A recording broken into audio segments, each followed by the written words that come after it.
Welcome to the Hawkeye Sidekick podcast.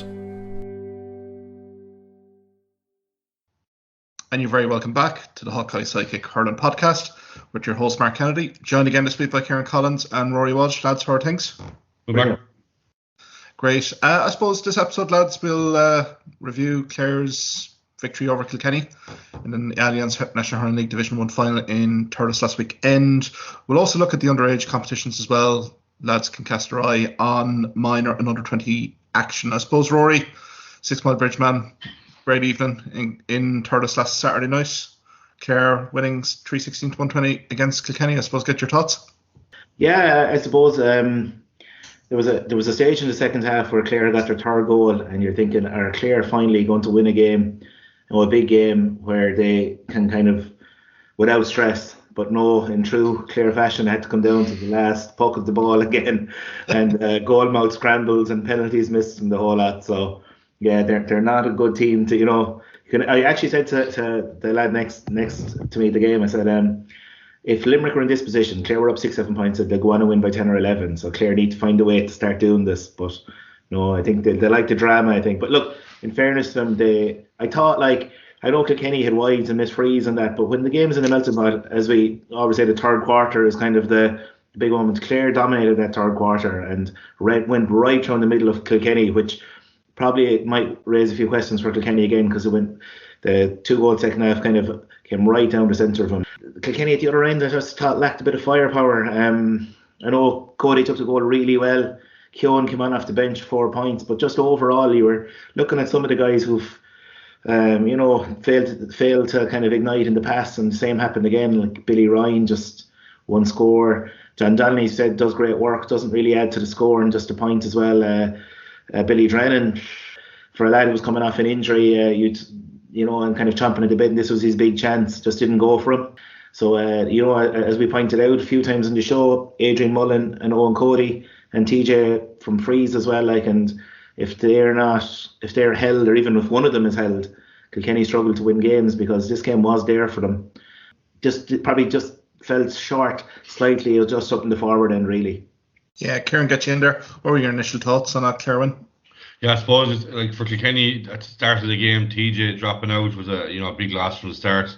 And I suppose TJ's 37, this is the Kilkenny team of possibly next year, or God knows how long more he's going to stay at it. But Billy Drennan, I think a lot of people thought he was the next TJ in waiting, but all the signs of last year and this year, they don't seem to be pointing that way. I think Billy Drennan, there's no question he's a very, very good free taker, but in open play he's just not contributing enough to scoring. And look, Kilkenny, I suppose Rory pointed out there, they were very wasteful. They had 9 points from 22 attempts in the first half. They were the better team in that first half, but the scoreboard didn't reflect that at half time. I think Clare were lucky to go in ahead probably at half time. It was probably Kilkenny wastefulness in front of goal was their biggest letdown. But as Roy said there, they have been relying on TJ, Owen Cody and Mullen for scores. I think Cian Kenny had a very good game, and I think he's really established himself as probably one of them, midfield starters at this stage. I think he's been kind of chopped around the last maybe year or so, kind of wing back, wing forward, but I think they're a really good performance midfield again. Look, Kilkenny, I suppose they did fight back in him. They scored the last 3 of the 4 points scored in the match. It just wasn't enough. I think Cody with the penalty probably was a questionable penalty. A really poor attempt. I think it might have been just a heavy pitch. It's probably a biggest factor of it, but just a real bad strike and a save for Quilligan. But I suppose had that goal gone in and had Kilkenny gone on to win that match, there would be uproar about Johnny Murphy and the black card, and probably rightly so. But I do think he had a very good game. Overall, he is probably criticised highly over the last few years, but I think he's probably the most improved referee as well. Look, he is very whistle happy at times, but I think, to be fair, he did let the game flow. It was a good physical game, good high intensity game. He did let it flow as best he could. Look, that was probably a black mark against him at the end, but excuse the pun there. But it just, I suppose, look, the level of refereeing isn't great at the minute. I suppose we have to be happy with what we've got, but big decisions like this, you'd hate to think it could be the winning and losing of a game for a team going forward, especially in championship. But look, no, definitely Clare, they deserve to win.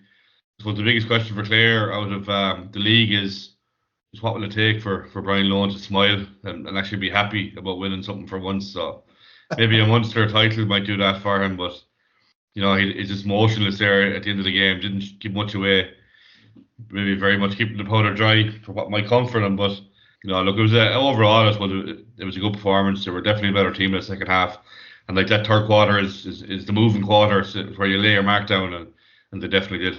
Yeah, Rory, get you in there. In terms of Clare, I mean, had to deal with a bit of adversity in that opening half, Kilkenny dominance, but to be fair, they showed the resilience, but they also showed the clinical nature of those goals. And I mean, who stood out for you from a Clare jersey?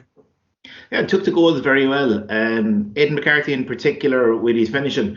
I've accused him in the past of, maybe lacking a bit of vision in terms of passes at times, giving the ball to the better man, but he's an excellent finisher, and he showed, and even look, I know Kilkenny were particularly wasteful, and probably what was most annoying was the amount of wides they hit at, let's say, the wind side, at their own side, the side where the wind was blowing to, which never have a chance of going over. If they hit them at the far side, you'd be thinking at least there's a chance for it to come back with the breeze.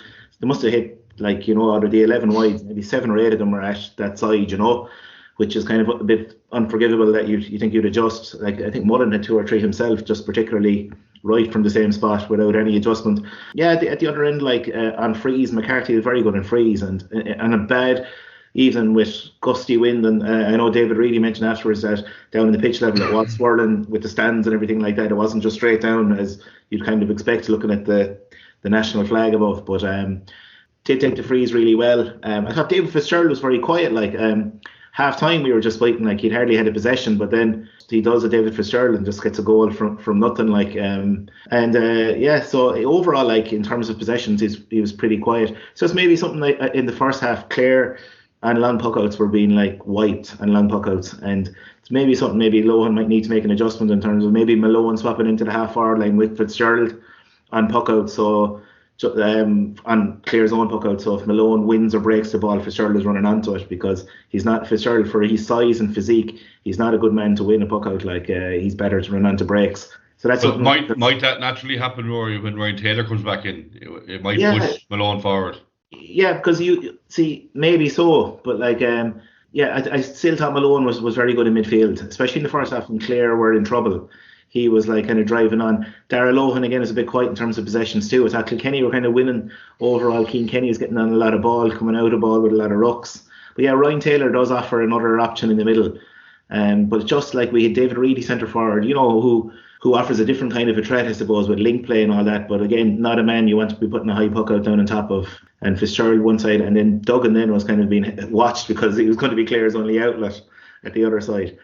So yeah, that's something I think that Lohan will have to get right for Limerick, because there's going to be times where Limerick push up and you're going to have to win a long ball. Limerick will be enticing Clare to go along, and they definitely need more targets than they had in that first half against Kilkenny. I agree. I thought Dave Fitzgerald was quiet, but I suppose if you're going to pick a man of the match, I suppose you have to give it to McCarthy. 210 is some scoring in them conditions. I think he was under pressure as well coming into that game. He's had a poor league. I suppose last year when we were getting him back from injury, he was one of them players you were looking forward to seeing back. I think he struggled a little bit for form, since he picked up that bad injury, and that'll give him huge confidence going into the Limerick game if he does start. I suppose he was definitely up there. Definitely Adam Hogan, Conor back, real great performance. You forget these guys what age they are. He's only 1 or 2, maybe 2 years in the panel, and really made that Conor back position his own. The likes of Rory Hayes and Flanagan, it's one jersey between the two of them, really, isn't it? Because that's his, and there's no getting away from it. But I suppose if you look at younger lads to come down the line for Clare, and what we've seen so far from them, there's a lot of talk of gunning from East Clare, and potentially another corner back there. So there's no. I suppose last year we were talking, Rory, about shortage of backs in Clare, but it's starting to turn a little bit now, isn't it? With you add in Conor Lean and Darragh Lohan, and I think we've seen Sean Rinn there last week. Not playing with Clare, but having a good game in the 20s as well, and so I think he's going to be a huge player for Clare going forward as well. So, slowly but surely the panel is building, and there's I suppose it's not just one panel, there's young lads coming behind as well. I suppose if you look at the results, last weekend, the minors and the 20s winning, backing up, I suppose, what they done last year. With that 20s team, there's 7 of that minor team up from last year, so to be a relatively young team, I suppose, in the 20s grade. But from where Cork or from where Clare hurling was maybe 3 or 4 years ago, there's been a big change in a short time. It's probably a lot of work on underage. Ruairi gets you in there. I feel that this is a big triumph for Clare. Just in terms of the squad, the rotation that Brian Lohan had to use. No Tony Kelly, no Ryan Taylor. Shane O'Donnell comes on for his cameo in the second half. I mean, they've done this really using a full squad here, and an awful lot of players putting hand up here. And I think, Kieran, you've kind of rightly pointed out Adam Hogan, Conor Lean as well. I mean, nailed down for championship. I think all confidence leading into this Limerick game in Ennis in a week's time. Yeah, and just to reiterate what Kieran said with Adam Hogan, when Clare were under the cosh there, Adam Hogan was coming out ball after ball. For a young lad to take the game and show a bit of leadership. Same with Diarmuid Ryan, when push came to shove, he caught some great ball at the very death. Conor Cleary had a great game as well. Just small little flicks as well when it looked like the Kilkenny man was in front. I know he's at long reach, but just getting that little flick away, and then another player comes in and tidies it up. So kind of stuff that you wouldn't not swashbuckling fullback and style in the guise of his manager of old, but just a little kind of defending, as you'd say, that little art of defending. I thought he did that very well too. Overall, the biggest thing I think from the league campaign is just the amount of guys who've got big game experience now. And we mentioned that last week that this league final, especially with Kilkenny, the opponents, was going to be very close to championship. And even the players afterwards were saying it was they'd have been playing a challenge match last weekend, I'm sure, as all the other counties were anyway. And this was better than any challenge game you could get, because you'd have been facing a Leinster county more than likely. And to get Kilkenny, kind of gone out all guns blazing, it has to give experience to those lads who are in there. And I'm sure now Lohan is delighted that maybe some of these lads may not get a starting jersey in championship. Like Colm Galvin, Dara Lohan there, maybe they don't hold on to it, but Lohan will have no qualms about bringing him in. They have been tested as such, and even from their own personal point of view, they won't be as nervous coming in as if it was their first time to go on the pitch, So do we read into Tony Kelly not being named in the pitch? Yeah, because I had heard he was back in full training, and that was word by all accounts. And afterwards, he was asked directly about it, and he kind of gave a roundabout answer, as he does, Brian Lohan. But it seemed to be that it sounded more positive than negative. Anyway, I think what happened is because the surgery on his ankle, and ankle can be, as we know, a tricky one, and they just want to be 100%, I suppose, before they put him out there, because even at his age himself, he's just the other side of 30 now. So any setbacks, especially at this stage, any setback, you miss 3 or 4 games, it comes so thick and fast. So it could be a case of just making sure he's 100%. But yeah, there isn't too many players that can come in fresh, whenever we come into championship pace. If he does start, it's going to be a big ask without any hurling this year, isn't it? And it is his style of play as well. He's a runner. He loves to cover yards, and he has that kind of he looks like he's gliding across the pitch or whatever. But as you said, match fitness is another thing. You could be hitting all the targets in training, but just getting the game under your belt.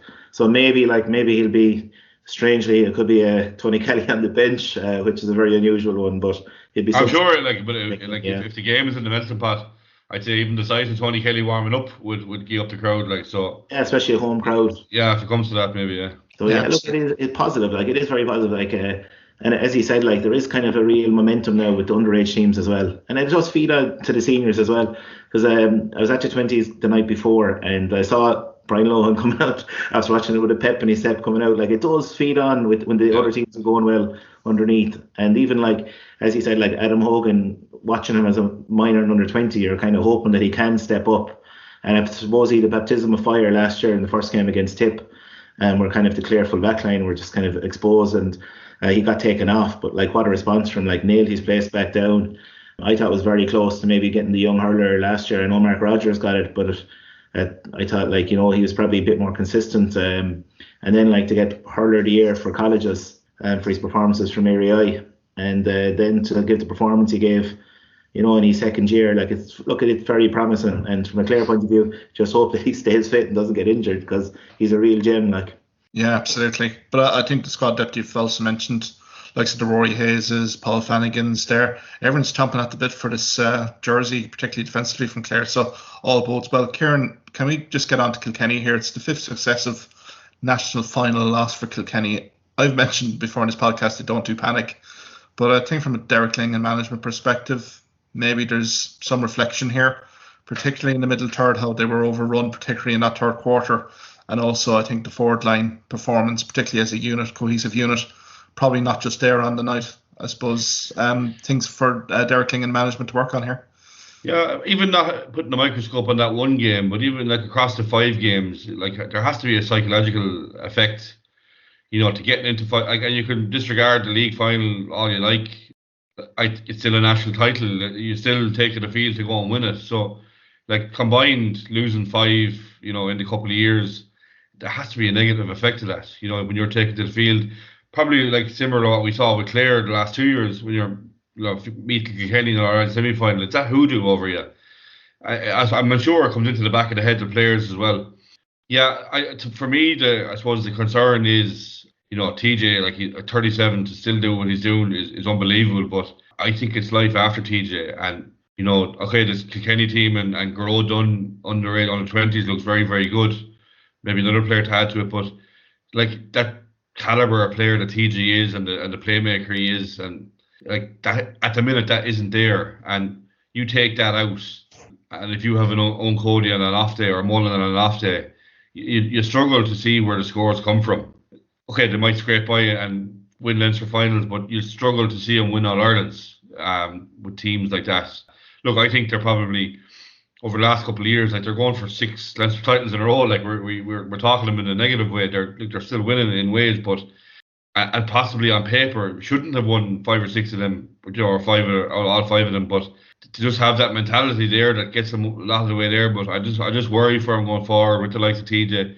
I thought he would have stepped away last year. I was going to give it another year or so, but you just worry for the fallout after TJ steps away, and like Cody another year older and Mullen another year older, and I think we've highlighted it's the consistency of the rest of the forwards is the issue, I think.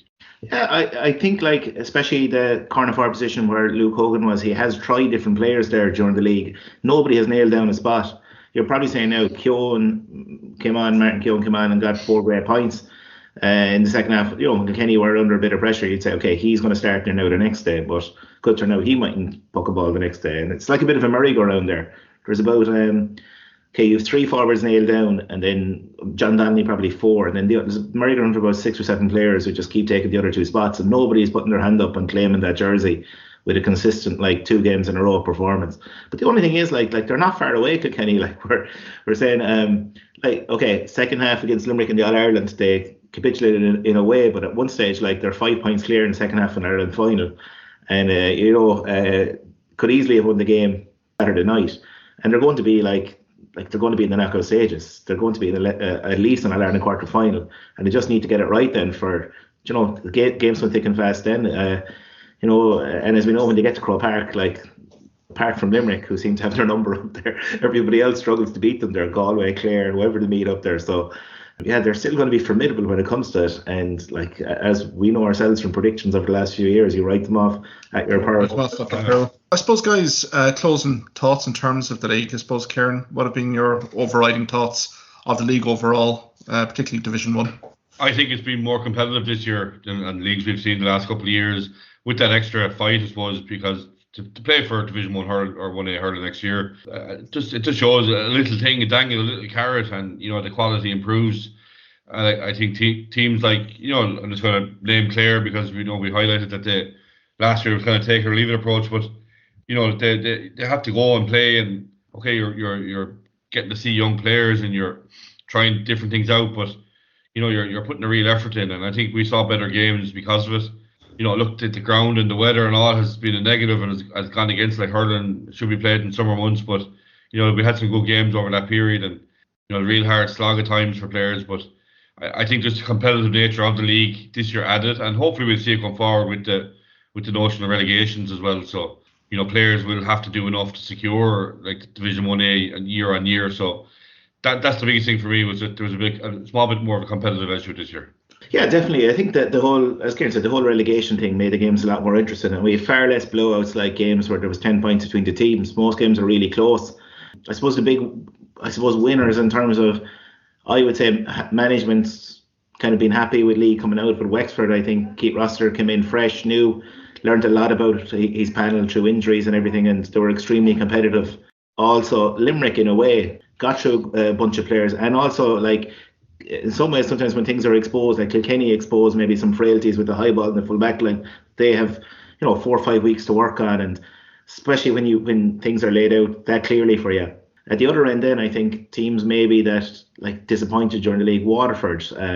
I know David was trying to play it down, saying that they were competitive in most of their games, but at the same time, like there was definitely 2 or 3 games at the end of the league where Waterford were really flat out trying, and it's, as we said, like their own public support. I see during the week they're talking about lack of ticket sales for Waterford and Cork and how they're going to be outnumbered at home by Cork fans, and it's just a pity in a way for the players' point of view that the Waterford public aren't. I know you could say that they may not be fans of management or style of play, but that they're not kind of backing the players.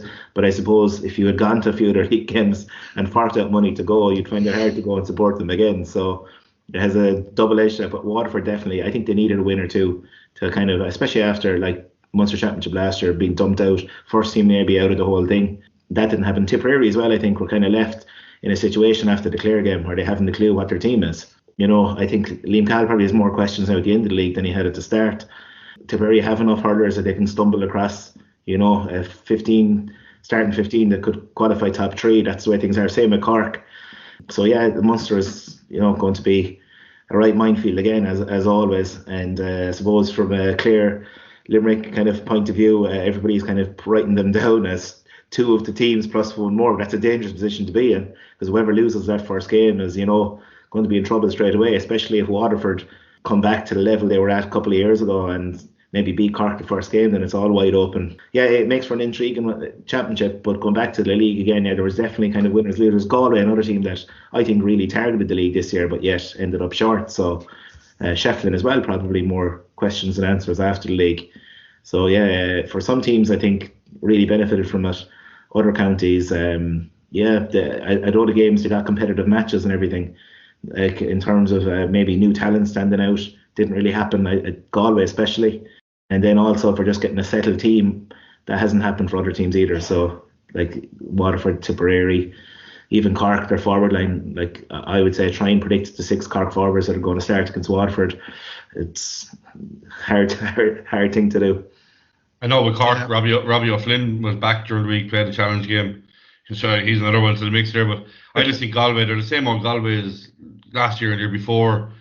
They failed to impress this year in the league for me. I think it's hard to see what improvements have been there. Look, I know teams will keep the powder dry to a certain extent, but I think Galway and Tipperary are probably, Tipperary are better than I thought they would be. I think they have found a few players that surprised me a little bit. Now they have to bring it into the championship, but I think Galway to me, they've failed to flatter in any way. I think they've just been same old Galway in the years gone by, but that's what time will tell how good they are. Yeah, I suppose, vibe up here in Galway was a disappointing league campaign, particularly that Limerick performance when Shane O'Brien getting sent off for Limerick. That was the opportunity Knox moment to really kind of put in a statement of intent.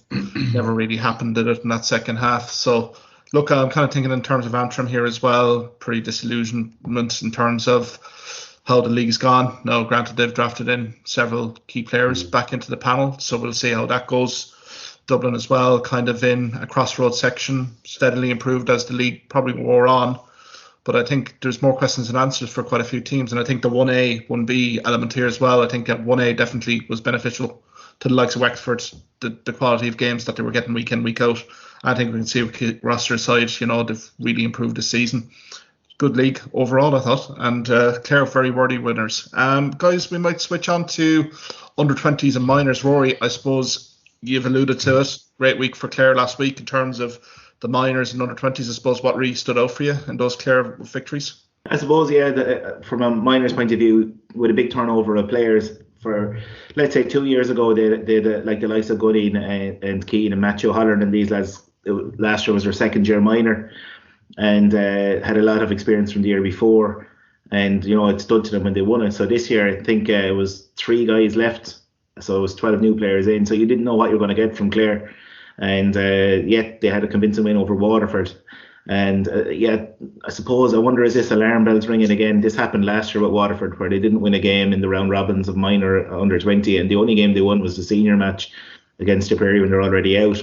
So the round robin was a disaster for them last year, and there's real alarm bells again because it seems so far that they've yet to win a game under 20 or senior. So they've two minor games last time in under 20. So it's worrying from their point of view. But yeah, Clare Limerick. This Clare team, as you mentioned last week, they lost by 40 points to Cork in minor. And I know you could say one-off game and the whole lot, but like there was big improvement, and I know they've gone for younger players. I think as Kieran pointed out, 7 of the team are from last year's All-Ireland minor team. Now, when you get to this level, like to under 20, playing a year younger doesn't make as much of a difference as it does on minor, because they're close to being men at this stage, and they've all been through the S&C programs now, through academies and the whole lot. So by the time you're hitting 19, 20, like you're well able to play a year or two above your age if you're good enough. Yeah, so Clare would be very happy with that game, because going into it, like Limerick would have been fancied going in, and I know they had home advantage, Clare and everything, but I think sometimes when you have a star like Shane O'Brien in your team and he kind of hobbled off midway through the second half, you're relying on other guys to step up. And at the end, the last 10 minutes, like Limerick didn't have a forward who stepped up to win the ball, and Clare kind of it was only in that spell, like Limerick were 2 points up with 10 minutes to go, playing with a breeze, that Clare kind of took over and kind of won that game in that spell. Yeah, just saying Limerick need to bounce back now tomorrow night. They have a home game in Rathkeale, so against the Prairie tomorrow night, so they'll have to win. If they lose tomorrow, they're basically gone. So it's going to be interesting one. And TG Cahir are live streaming the Clare Cork game and Limerick and Tip tomorrow night, so fair play to them again. Yeah, Kieran gets you in there, even on the Limerick under 20s front. It's very inconsistent performance, a very Jekyll and Hyde performance. There was some good bits, particularly that 2 goals, 3 points just before half time. Just, there was a bit of dominance there, particularly early in the third quarter, but I suppose last 10 minutes, really, Clare really showed the way in terms of their distribution and their accuracy, and maybe their fitness kind of kicked in here a little bit. I felt in the last 5-10 minutes to win this game, deservedly so. I think if you look at the game overall, Clare were definitely the better team. I think that spell you named out there before half time, 2-3, and Limerick went in, it was a 2-8 and 1-9 ahead at half time. You're thinking, there's a bit of a fight on here, but I think, to be clear, it was the composure at the end for me, the way Clare saw it. I think Rory said there, there was no one there on the Limerick side to go and win the ball and try and go and win the game. And, I think it was just Clare's composure. And as I said earlier, it's a young team, 7 starters from that minor team last year, so they'll be underage for another year or so. And I think it's a probably testament how good they were. And, they have a huge game tomorrow night against Cork. I suppose we've been highlighting what Cork teams have been doing underage for the last couple of years, so that'll be a good battle. And I suppose for Limerick as well, as Roy said, Limerick had to bounce back, and Tipperary aren't any slogs either. I suppose they still will be hard to beat. So I think there's 2 massive games there tomorrow night. Just on Waterford, Mark, I think it's their 6th consecutive defeat this under 20, but I don't even think it's looking at the scoreline, you might think 8 points, not too bad, but I think Cork just did what they had to do. There was more in Cork, I think. The real worry for me, Waterford got a late goal. Up to that, they had 2 points scored from play. In whatever 60-55 experience of hurling. That's poor. That's very, very poor. You can play in conditions all you like, but that's both teams have to play into them, and to score 2 points from play in any game, it has to be serious alarm bells ringing there. I watched that game, Kieran, instead of 6 Mile Bridge. But to be perfectly fair, Cork were in complete cruise control throughout. I thought work rate wise, Cork backline basically coming out at will with the ball. And I mean, you have O'Connor, O'Sullivan, O'Regan, and that half forward line scored 5 points from play combined. You had Jack Leahy with 7 points. There were 14 points to 3 up at half time. There was a little bit of a mini revival from Waterford in the third quarter. But then when you felt if Cork needed to pick it up anyway at all, the years were there. There was plenty in the tank there, and I think, to be fair, Cork management really called in the subs fairly early just to blood them in, and it is very worrying for Waterford. I mean, the 1-2 stat is just glaringly obvious here, isn't it? So, but look, Cork were very impressive as well. But again, I think that Cork-Clare game, Rory, tomorrow night will be an absolute cracker. Yeah, again, look, it'll be some turnaround if Clare can overturn Cork. I know it's 3 years' time, but just the difference between those 2 teams back then, and that Cork team went on and steamrolled in All-Ireland. Now, I know it's hard to maintain that, and the pack will gradually come back at you. But home advantage, you'd have to fancy Cork tomorrow night down in Páirc Uí Chaoimh. This team, I suppose, as a bunch themselves, haven't been beaten all through. They won all the tournaments up along at their own age group, and as I said, walked the minor. And until they're beaten, you just have to keep tipping them to win games. Yeah, the other game then, Limerick Tip, is anyone's really, I think, because I think Limerick are a better team than what they showed in Clare, and they have to respond now. Tipperary, as we know, have a lot of next year's team, are the team that won the All-Ireland minor, to beat Offaly late in that final, and so Tip have good expectations for this bunch as well. So that's going to be a cracking game as well tomorrow night. And just come back to Waterford as well. I suppose the blueprint is there. Clare turn things around. If you get things right, it doesn't take long underage. It's not like a 10-year thing or a 10-year plan, because they're already going through S&C properly academies, just getting things right and structures right, and you can see the fruits in it in 2 or 3 years. And but Waterford need to get their act together. It's worrying now, and things can fall apart fairly quickly. If they don't win a senior round robin game again this year and fail to win one, underage, there'll be questions. Sorry, I mentioned they won one last year, but if they're knocked out again this year and don't qualify, there'll be questions again. And would that be 5? Would that be 5 years then on their own robin that they wouldn't have qualified? Yeah, correct. They've never qualified. Yeah. Never have. And their system with having 2 county boards, like a West board, City, it's not working. So they need to just rethink completely structurally what's going on down there. Governance, hurling structures, scouting networks, Saturdays, even under 8s, under 10s, identifying them. That all has to be reviewed here. But it's going to keep. I think throwing a legendary management team with, Kevin Moore and these guys, but I suppose it's. I think that the problems are deeper rooted than that. I think it's not coaching probably is okay. It's just obviously probably structures below that are the main concern. I suppose the main issue there, because it's not just an issue with one team. It's feeding through the whole, from minor 20s up to senior. So I think it's a system issue more than just the personnel, I would say. And Ballygunner as well have become this behemoth of a club below. And it turned out last year under 14 club championship, where Ballygunner's A team won it. Their B team were in the county semi-final of the A division. Their C team won their division as well. So when it came to the Tony Forrestal team, there was Ballygunner players who, it's such an achievement to wake their first team, because there's so many players at under 14 level that they weren't too concerned about going in with Waterford. So a load of lads just turned down the opportunity to play Waterford because they got their sense of achievement and fulfilment from winning a championship with the Ballygunner club team. Mm-hmm. So it's become an issue for them. Ballygunner are so strong. For an overall Waterford view, it's definitely, I think, having a negative impact on the county team. Now, you could say it's up to the other clubs to close that gap with Ballygunner, and it's not Ballygunner's fault by any means, and it isn't. But it's still the case where, it is definitely impacting on Waterford underage, I think. It's not healthy for any senior team to win 10 in a row. No, this year, it's not healthy. No, absolutely not. And look, let's hope that Waterford do resurge fairly soon, I suppose, guys. So maybe get a tip from you, Kieran, in terms of that Cork-Clare game tomorrow night. Who are you tipping here? Yeah, these 2 games, I think they're hard to call. For me, I'd probably just give it to Cork. Look, we've known what they've been doing for the last couple of years, and Limerick Tip, just based on, I suppose, expecting a kickback and home advantage, I'll give it to Limerick. Yeah, I'd kind of go along with the Cork bet, but I think Clare will give as good as they get, particularly with that Cork side. I think there was good promising moments there in that Clare game. They're going to have periods of pressure here. This is a very good Cork side, but I feel Clare well equipped to kind of deal with that. It should be a cracker. I think all the pressure's on Limerick tomorrow night in Rathkeale. I mean, if there's no result here, Tipperary coming in fresh, you'd hope from Limerick that they're a little bit more battle-hardened from 6 Mile Bridge, but there are question marks in this Limerick side throughout the spine of this side. Just the hunger, determination to work for it, I didn't really see last weekend in any consistent manner. Has to be a vastly improved performance. I'm probably tipping Tip here, to be perfectly honest. I think the potential here in that Tip under 20 team is massive. And I think for Loftus and management here, it could be a long evening here in Rathkeale. I suppose, guys, Leinster on last Saturday, Storm Kathleen rolled into town, and I suppose O'Moore Park in Portlaoise was the case in point, really. At one point here, Ruairi, Laois were 9 points up after 18 minutes with a strong gale force breeze, but by God, Kilkenny put up 6-14 anyway, 5 goals with either side of half-time really turned the tide here, and it was very impressive performance again from Kilkenny.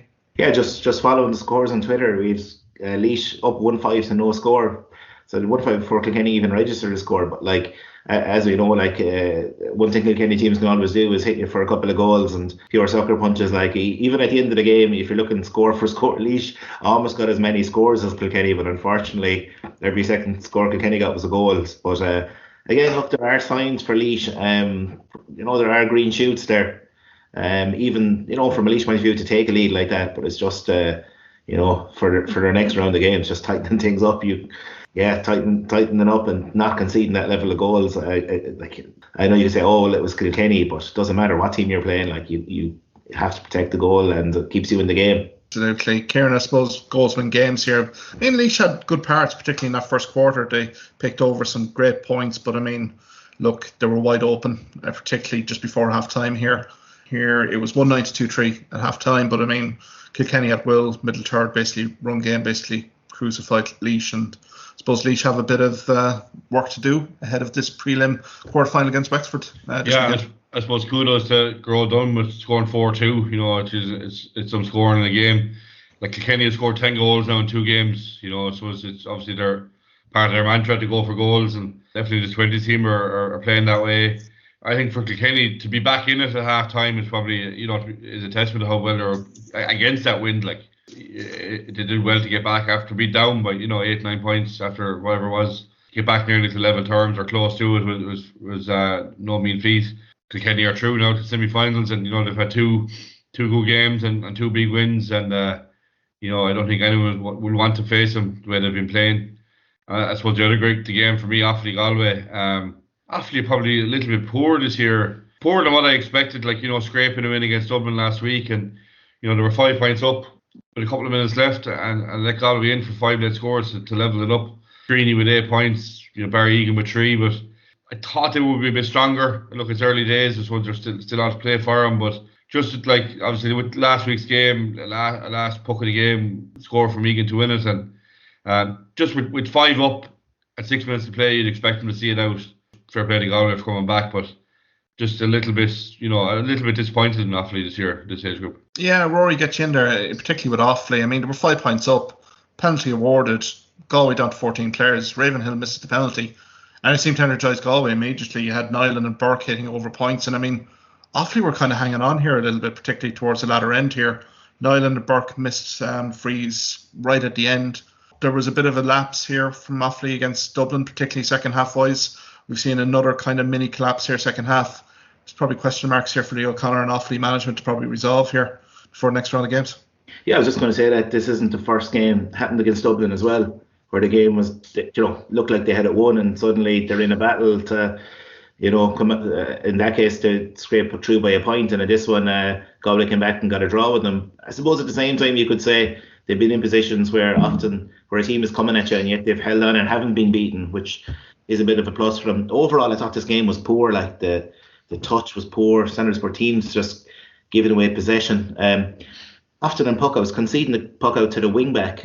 I don't know, it's madness for me. Whatever a cornerback put them under pressure, conceding the puck out to a wing back who's then hitting the opposition full forward. Like this happened a good few times in the game from both sides, and I just don't see the logic in it. But both teams can play much better than they did, and I think in a way both of them will feel like they probably performed way below their level and yet still got a point out of it. So there's probably some bit of satisfaction in it, because generally if you perform like that, you expect to be beaten. And Offaly, I suppose, I think we were probably expecting a bit much from them, considering they were in the All-Ireland final last year, I suppose, and a lot of the players are underage, but it doesn't really go like that. As underage, just because you have so many guys still there the next year doesn't automatically entitle you to win, because you just don't know how much a guy who's age 19 in Galway is going to improve between 19 and 20 in Kilkenny and so on. So you have to take each year on its own, and at the same time, I suppose, to have a win and a draw under their belt. So I suppose it's probably objective achieved in one way, but it comes down now to Galway and Dublin in the last game. But I presume Offaly are going to be through with 3 points unless something crazy happens with score difference. Dublin beat Galway, and then they're all on. Actually, Galway will be out then, so I'd say Offaly are through, I think. Yeah, sorry, Mark, that puck out, you were mentioning there, Roy, about conceding to the wing back and the short puck out. The Offaly seniors actually did the very same against Waterford, the first game of the league, in the first half. And like Waterford got a huge one scored off it. So, and I couldn't understand why they didn't close up on it. Because you're taking a few paces and the ball's at 65. So yeah, you'd wonder, is it something that's been looked at in Offaly, or to see it from two teams, like to me, it's ludicrous. This weekend coming anyway, Dublin entertain Galway. I suppose season saver for both of these teams, and Wexford versus Laois. I suppose, Kieran, get your thoughts first on those two games. Who are you tipping? Yeah, I think Dublin surprised me a little bit last week. Probably unlucky not to get a draw at least. I suppose, look, this Galway team, we've Aaron Island is probably on the lips of a lot of people. For such a young guy, I think it'll just be. I don't think there'll be much in it, but I think Galway will probably win. I think they're probably going to be, the better team. Look, I don't know too much about the Dublin team. I know, like, Kieran Dooling obviously has been playing on it, and aside from him, like, I suppose I think last week they caught me with surprise with the results, or how close they were to Offaly. And in the other game, I give that to Galway. In the other game, Wexford Laois, the pressure's on Wexford this weekend. Obviously, we highlight Laois haven't been too bad. I think after, like, the performance Wexford gave 2 weeks ago against Kilkenny, like, there has to be a kickback. I thought they were very badly set up, and just it wasn't a good performance, and a home game, and I'd expect Wexford to win it, but again, I can't see much in it, but I would expect them to have enough to beat Laois. Yeah, Ruairi, who are you tipping here? Yeah, I'd go along with Kieran's predictions there. I'd go with Wexford to just have enough maybe to beat Laois. Interesting, like, it's hard to tell where either team are after the both games against Kilkenny. Wexford, you'd imagine, might have a bit, with home advantages, might have a bit too much for them.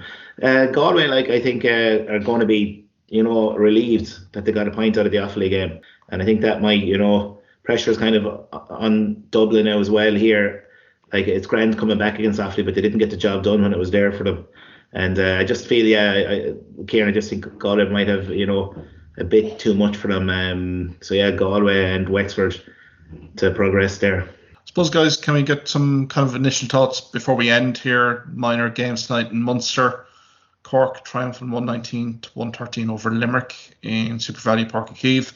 And Tipperary had a storming start against Waterford. They were 3-9 to 6 points up at the break, and they won by 5. I suppose, Kieran, initial thoughts on that? Cork very impressive tonight.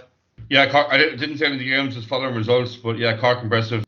6-point win home. Look, repeating myself again, but I suppose the Cork underage, they have been producing a lot of young hurlers, and I think it's the change where the infrastructures that they've changed at a younger age, and they're seeing a lot more players, and I've seen a lot more of players through all the clubs, and it's obviously reaping benefits. And another tough, I suppose it's been a bad start to underage campaigns for Limerick, considering the loss last week to Clare as well, and lost in the first game. And any competition is going to put the pressure on for the next game, and the pressure will be on obviously the Limerick 20s, but the Limerick minor team next day out as well. I think for Tipperary, I suppose Tipperary, they were really impressive last week, the minors. I suppose Waterford, a bit more fighting them compared to what other teams we've seen from Waterford in recent times. But I suppose, look, Tipperary doing enough, and I suppose early on, to me, Tipperary look impressive, and probably look a team of the four who are early doors have impressed. Rory, in terms of Cork, very impressive tonight,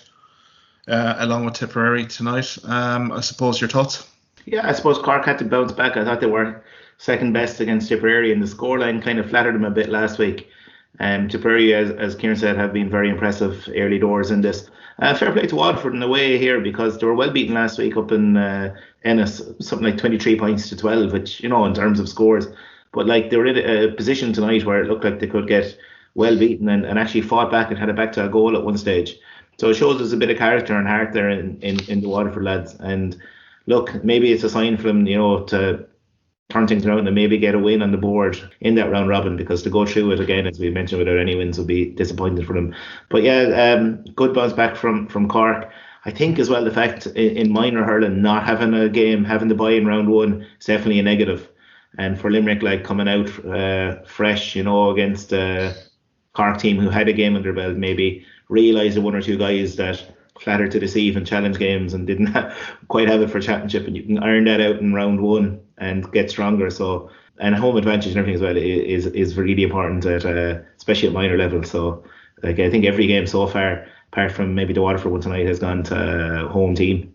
Yeah, so it is a thing. So definitely a factor in these games. So yeah, both those teams, it looks like Cork and Tip definitely are in pole positions now. I know Clare didn't play, had the bye this week, but Clare are going to have to beat Cork or Tip to try and make the Munster final now, and And Limerick, of course, still in it. Like, it's just one defeat in it. And often, as we mentioned before, these games can be unpredictable at minor level. Especially like midweek lads are back in school and the whole lot. Like, you just don't know what shape they're in going into these games. So yeah, it's still all to play for, really. It's early doors yet in the round robin. Yeah, pretty volatile minor championship from one week to the other. But I suppose Limerick, a few players got a baptism of fire tonight, particularly in terms of turnover rate, particularly in that middle third, was pretty high. I would say Shane Dowling will be really reviewing that in video analysis. And I thought Jack Cosgrove's penalty right at the end when the game was in the melting pot, I thought Cork showed genuine class there to pull away again from a 2-point margin all the way to 6. I think it really does show the potential of this Cork side. So, look, I think it's shaping up to be a very good Munster Minor Hurling Championship. I suppose, guys, we'll leave it there. Many thanks for your time tonight. I suppose next week will be our big review of the Munster and Leinster Senior Hurling Championship. And also, Joe McDonough, I suppose, might have a few special guests on as well. I suppose until next weekend, enjoy the games, guys, this weekend. We'll chat soon. Thanks, Mark. Thank you. Cheers, Mark. Thank you for listening to this podcast episode. If you liked what you heard in this podcast, why not subscribe to the Hawkeye Sidekick podcast on either Amazon, Spotify, YouTube or Twitter platforms. You can also follow me at Hawkeye Sidekick on Facebook and Twitter for the latest sporting opinions, articles and reports.